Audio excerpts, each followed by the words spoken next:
سلام ګرانو لیدونکو، د نن ورځې څو تازه او مهمو خبرونو ته ښه راغلاست. باګرام هوایي ډګر کې جنگي جیټ الوتکې لیدل شوي. واشنګټن پوسټ وایي له سپوږمۍ څخه د باګرام هوایي اډې اخیستل شوي وروسته عکسونه ښیي چې جنگي جیټ الوتکې پکې شتون لري. خو یاده رسنۍ وایي افغان حکومت په دې خالي اډه کې د نظامي امکاناتو د زیات ښودلو لپاره د نظامي الوتکو عکسونه پر ځمکه نقاشي کړي دي. د باګرام خالي هوایي اډې تازه عکسونه د پلینټ لیبس او وانټور شرکتونو له لوري اخیستل شوي دي.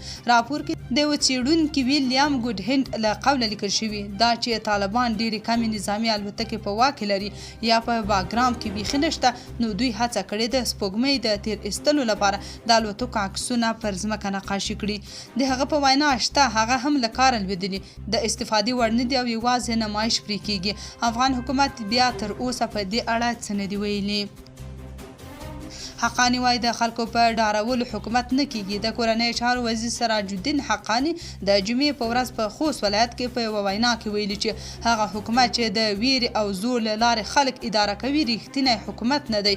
هغه ټینګار وکړ چې د تیرو کړنو له امله یو څوک باید بل ته سپکاوی یا محکوم نه کړي. د کورنۍ چارو وزیر سراج الدین حقانی پرون د جمعې په ورځ د خوست په مرکزي جومات کې د وینا پر مهال ویل هغه حکومتونه چې ولس ویروي هغه حکومت نه دی.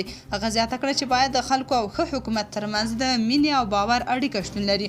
حقانی په خبرو کې وایي چې حکومت هغه وخت معنا لري کله چې سوله، عدالت او د خلکو لپاره د باور فضا رامنځته کړي. هغه وایي چې افغانان داسې شوي چې 50 کاله مسلسل جنګونه وکړل د حق او باطل په مقابل کې او دواړه لورو ته چې مړه کېدل افغانانو ته درد او تکلیف رسیدلو. هغه ټینګار وکړ چې افغانان غلامي نه مني او ازادي غواړي او په دې برخه کې دوی ډیر ځورېدلي دي. شهباز شریف وایي طالبان باید د پاکستان امنیتي اندېښنو په حل کې اقدام وکړي. د پاکستان لومړي وزیر شهباز شریف په ترکمنستان کې د سولې او باور نړیوالې غونډې په څنډه کې د ایران له ولسمشر مسعود پزشکیان سره په لیدنه کې ویلي د طالبانو حکومت باید وهڅول شي چې د پاکستان د جدي امنیتي اندېښنو د حل په برخه کې اقدام وکړي. ایران او پاکستان د جمعې په ورځ له دغې لیدنې خبر ورکړی او زیاته کړې ده چې د دواړو هیوادونو د ګډې همکارۍ پر پیاوړتیا او د دوه اړخیزو تړونونو پر چټک پلي کېدو هم ټینګار شوی دی. پاکستاني رسنیو د شریف له قوله لیکلي چې نوموړي په دې لیدنه کې ادعا کړې چې له افغانستان څخه دوی ته امنیتي ګواښونه متوجه دي، خو افغان حکومت بیا تل دا ډول ادعاوې ردوي. د ایران ولسمشرۍ ماڼۍ بیا د دغې لیدنې په تړاو په خپره کړې اعلامیه کې د افغانستان په اړه څه نه دي لیکلي. په دې اعلامیه کې راغلي چې شریف او پزشکیان د ترانسپورت، ترانزیت او نور ورته موضوعګانو د ترسره شوو دوه اړخیزو هوکړو پر څارنې او ښه عملي کېدو ټینګار کړی دی. شیخ ندیم وایي یوازې د ملا هیبت الله اطاعت وکړئ. د لوړو زده کړو وزیر ندا محمد ندیم په پکتیا کې د یوې جهادي مدرسې په فراغت غونډه کې د اوسني نظام پر دفاع ټینګار وکړ او زیاته کړه چې د هیبت الله ټول اوامر باید پر ځان عملي کړي او د نظام پالیسۍ باید عملي شي. د ملي راډیو ټلویزیون له لوري په یوې خپرې شوې ویډیو کې ندا محمد ندیم له ځوانانو غوښتي چې د ملا هیبت الله هر امر دې دوی پر ځان تطبیق کړي. هغه د ملا هیبت الله د اوامرو د اطاعت په دوام کې زیاتوي. که درته وایي سنګر ته ځه هلته ځه، که درته وایي قلوردو ته ځه هلته ځه، که درته وایي چې په ښار کې امنیت مه نیسه حوزه کې اوسېږه حوزه کې اوسه. هغه د یادې مدرسې فارغانو ته همداراز ویلي چې له ځانونو د امیر نه جوړوي او د نظام هدایت د عملي کړي چې ایمان محفوظ شي. د هغه په وینا نظام یو امیر لري او ټول باید د امر اطاعت وکړي. هغه زیاتوي چې که امیران ډیر شي نظام کې فساد راځي بیا دا ګټلې نظام راڅخه خرابېږي. ندیم له ځوانانو او سپین ږیرو غوښتي چې ملا هیبت الله ته د نظام د ښه پرمخ وړلو لپاره دعاوې وکړي. بلوچستان 4 پاکستانی پوځیان وژلي. د بلوچستان د ازادۍ پوځ ویان جنید بلوچ ویلي چې سرمچارو یې د بلوچستان مرکز کوټه کې د پاکستان پوځي رژیم پر عسکرو برید کړی. بلوچ په یوه خبرپاڼه کې زیاته کړې چې دې برید کې د پاکستان پوځي رژیم 4 عسکر چې د اشغالګر بللي هلاک شوي دي.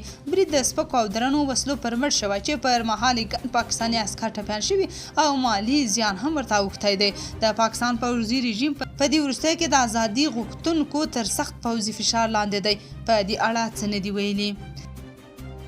لغمان کې د وسلو لویه زیرمه موندل شوې ده. کورنۍ چارو وزارت ویلي چې ځواکونو د لغمان ولایت په الیشنګ ولسوالۍ کې د کشفي عملیاتو پر مهال د درنو او سپکو وسلو یوه زیرمه کشف کړې. یاد وزارت د دغې زیرمې موندل د سیمې د امنیت ټینګولو او د احتمالي تاوتریخوالي د مخنیوي لپاره مهم ګام بللی.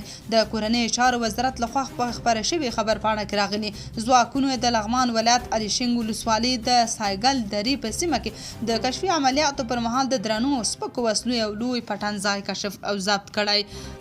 په خبرپاڼه کې راغلي په ضبط شوو مهماتو کې 150 د هاوان مرمۍ، 2 د 2 ملي مترو هاوان مرمۍ، 200 د دهشکي مرمۍ، 100 د پیکا مرمۍ، 1 حلقه د پرسونل ضد ماین، 28 د هاوان سرګلولي او 4 سرګلولي د 2 ملي مترو هاوان شامل دي. خبرپاڼه زیاتوي تر اوسه پورې د دغو مهماتو په تړاو څوک نه دي نیول شوي، خو ځواکونو خپلې پلټنې روانې ساتلي دي. چارواکي وایي دا موندنې د سیمې د امنیت د ټینګښت او احتمالي تاوتریخوالي د مخنیوي لپاره مهم ګام دی. ملګري ملتونه وایي د عمران خان د بند غیر انساني شرایط باید پای ته ورسیږي. د شکنجې په اړه د ملګرو ملتونو ځانګړي راپور ورکوونکي الیس جیل اډوارډز نن د پاکستان له حکومت څخه غوښتي چې د عمران خان د غیر انساني او له سپکاوي ډک بندي شرایطو د راپورونو په اړه ژر اقدام وکړي. هغې خبرداری ورکړی چې ښایي دا چلند د ظالمانه غیر انساني او سپکاوي په کټګوریو کې شامل شي. ملګرو ملتونو د جمعې په ورځ په یوې اعلامیې کې د الیس جیل اډوارډز په حواله لیکلي زه له پاکستاني چارواکو غواړم چې د خان د بند شرایط له نړیوالو معیارونو او اصولو سره په بشپړ ډول برابر کړي. نوموړي زیاته کړې له کومې ورځې چې خان د راولپنډۍ اډیاله زندان ته انتقال شوی تر ډیره په انفرادي بند کې ساتل کیږي او له 40 ساعتونو 23 ساعته په بند کې 3 ساعته په بندخونه کې وي. ځانګړي راپور ورکوونکي ټینګار کړی چې اوږدمهاله انفرادي بند د نړیوال بشري حقونو له مخې منع او که فشار له 15 ورځو واوړي د رواني شکنجې بڼه غوره کوي. هغې غوښتنه کړې د خان انفرادي بند باید بې له ځنډه پای ته ورسیږي. نه یوازې دا چې دا غیر قانوني اقدام دی بلکې اوږده انزوا د هغه پر فزیکي او رواني روغتیا منفي اغیز لرلی شي. د ملګرو ملتونو د راپور له مخې عمران له زندان څخه بهر د تګ له نورو بندیانو سره د لیدلو او په جماعت سره د لمونځ د ادا کولو اجازه نه لري او له وکیلانو او کورنۍ غړو سره ډېرې لیدنې ګډوډېږي. د ازادۍ په نامه د طالبانو مخالفه جبهه وایي په کندوز ښار کې د طالبانو پر جلب و جذب مرکز برید کړی. په دې برید کې چې تیر ماښام شوی دی سر ګروپ په ګډون 2 طالب جنګیالي وژل شوي او 3 نور ټپیان دي. ازادۍ جبهه وایي په برید کې د دوی جنګیالیو ته زیان نه دی اوښتی. طالبانو هم تر اوسه د دغې ادعا په تړاو غبرګون نه دی ښودلی. ترکیه د پاکستان افغانستان د اوربند له دوام سره مرستې ته چمتووالی وښود. د ترکیې ولسمشر رجب طیب اردوغان د جمعې په ورځ د ترکمنستان په پلازمینه اشقاباد کې د سولې او باور نړیوال فورم په نوم د غونډې په څنډه کې د پاکستان له صدر اعظم شهباز شریف سره په لیدنه کې ویل چې ترکیه د افغانستان پاکستان اوربند د ټینګښت په برخه کې هر ډول مرستې ته چمتو